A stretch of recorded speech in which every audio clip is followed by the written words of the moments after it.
Ayun guys, good morning. Nandito na tayo ngayon sa may charity natin ngayon sa may San Carlos. So pagdating ko guys, may mga bata dito naghihingi ng sticker natin. So ngayon bibigyan natin sila ng sticker natin. So yun. Oh, baka may shoutout kayo. Wala kayo shoutout? Hindi ko kayo bibigyan ng sticker. Wait lang guys ha.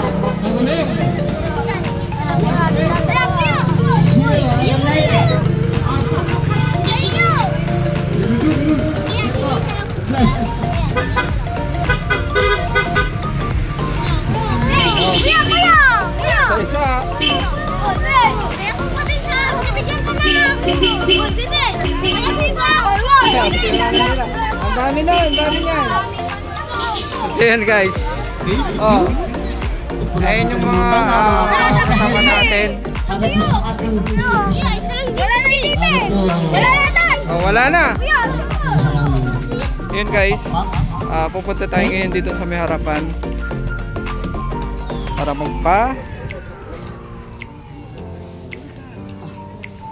Okay, huwag po natin kalilimutan, maklapat po tayo sa ating para sa beneficiary po natin.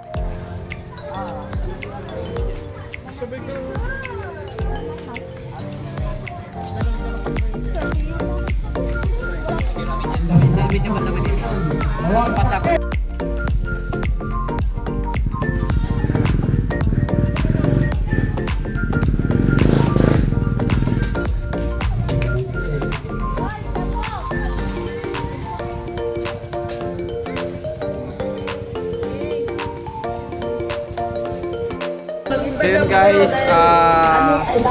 ito po yung beneficiary ngayong araw dito po sa may PNR site, San Carlos City.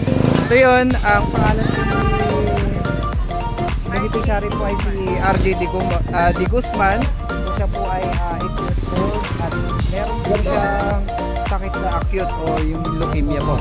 So yun, sa mga gusto magpapot ng tulong po sa kanya, so i-message na lang po si ma'am. So ilalagay ko na lang sa link po yung pangalan po nila para po sa donation at sa pagpapagamot ni Sir RJ. So yun guys, maraming salamat po. Bye.